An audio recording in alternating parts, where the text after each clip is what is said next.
मौसम के बीच ऑपरेशन जिंदगी अब भी जारी है। सीएम पुष्कर सिंह धामी चमोली पहुंच चुके हैं, जहां उन्होंने मजदूरों से उनका हालचाल जाना। सीएम धामी ने पीएम मोदी को हालात की पूरी जानकारी भी दी और आपको बता दें कि ग्लेशियर गिरने की वजह से बीआरओ कैंप में काम कर रहे 55 मजदूर दब गए थे। हालांकि 47 मजदूरों को बचा लिया गया है, लेकिन अब भी 8 मजदूरों की जिंदगी के लिए जद्दोजहद लगातार जारी है। तस्वीरें आप देखिए, उस वक्त की तस्वीरें हैं जब पुष्कर सिंह धामी वहां पर पहुंचे। हालात का जायजा उनकी ओर से लिया गया और हवाई सर्वेक्षण भी उन्होंने किया कि हालात परिस्थितियां किस तरीके से वहां पर है, कितनी चुनौतियां आकर रेस्क्यू टीम्स को वहां पर पहुंच रही है। और सुबह से ही हेलीकॉप्टर से ये रेस्क्यू ऑपरेशन लगातार जारी है। उम्मीद लगातार की जा रही है कि कुछ ही घंटों में बाकी बचे मजदूरों को भी वहां से सुरक्षित बाहर निकाल लिया जाएगा। तो देखिए, उम्मीद पर ही दुनिया टिकी और ऐसे में उन 8 जिंदगियों को भी बचाने का काम रेस्क्यू टीम्स लगातार वहां पर कर रही हैं। आईटीबीपी के जवान वहां पर तैनात हैं, सेना के जवान वहां पर तैनात हैं। 170 से ज्यादा सेना के जवान इस वक्त वहां पर मुस्तैद हैं। सबकी यही कोशिश है कि जो बची हुई 8 जिंदगियां हैं उनको तुरंत बाहर निकाला जाए, उनका रेस्क्यू यहां पर किया जाए।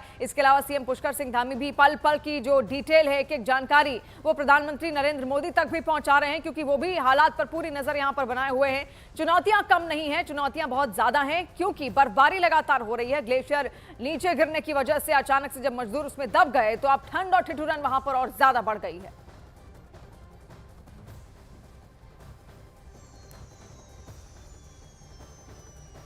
को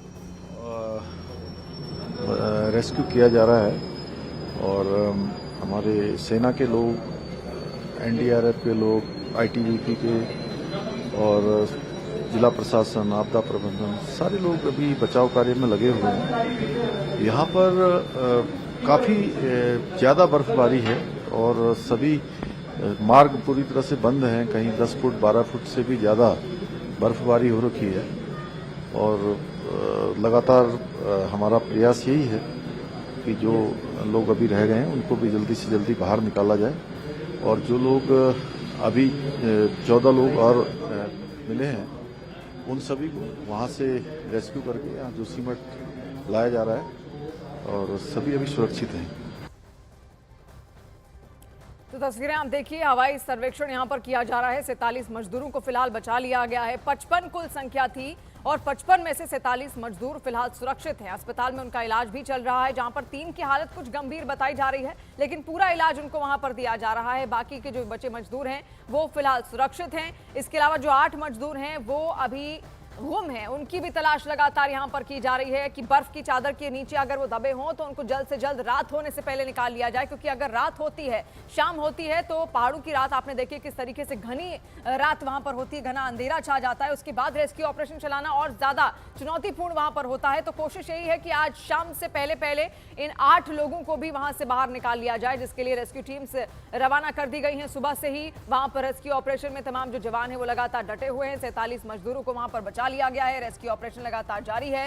हालात पर सीएम की नजर है, इसके अलावा प्रधानमंत्री की भी नजर इस पूरी सिचुएशन पर इस वक्त बनी हुई है और एक एक पल पल की जानकारी यहां पर सीएम पुष्कर सिंह धामी की ओर से पीएम नरेंद्र मोदी को पहुंचाई जा रही है। बद्रीनाथ में बर्फीला तूफान आया जिसने ये सब कुछ किया जो उस वक्त हम देख रहे हैं, और उसके बाद हालात किस तरीके से वहां पर बिगड़ते चले गए। हालांकि तुरंत सेना को रवाना किया गया, सेना के हेलीकॉप्टर्स वहां पर रवाना कर दिए गए। इसके अलावा जो रेस्क्यू टीम से आईटीबीपी के जो जवान हैं वो तुरंत वहां पर पहुंचते हैं और कोशिश यही की जाती है कि जो जिंदगियां अंदर दबी हैं उनको जल्द से जल्द बाहर निकाला जाए, क्योंकि ठिठुरन इतनी ज्यादा है कि दब के अंदर उनकी सांसें दम तोड़ सकती थी। इसी वजह से 47 मजदूरों को फिलहाल बाहर निकाल लिया गया है। तस्वीर आप देखिए सीएम पुष्कर सिंह धामी की, ये उस वक्त की ही तस्वीरें हैं।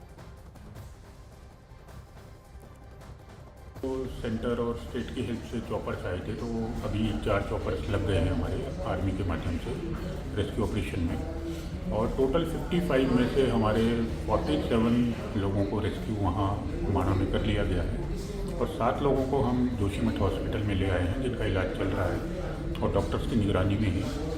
और 3 लोगों से मेरी वार्ता भी हुई है जो स्टेबल हैं अभी, एक पिथौरागढ़ के, एक हल्द्वानी और एक जम्मू कठुआ के हैं, और उनके द्वारा बताया गया कि मॉर्निंग अर्ली आवर्स में अवलांच आया था, जिस कारण वो उसकी जद में आ गए थे और उसी अफरा तफरी में वो लोग दाएं बाएं भागे हैं और आशा करता हूँ जो 8 लोग बचे हैं वो भी शीघ्र हमें सकुशल मिल जाएंगे।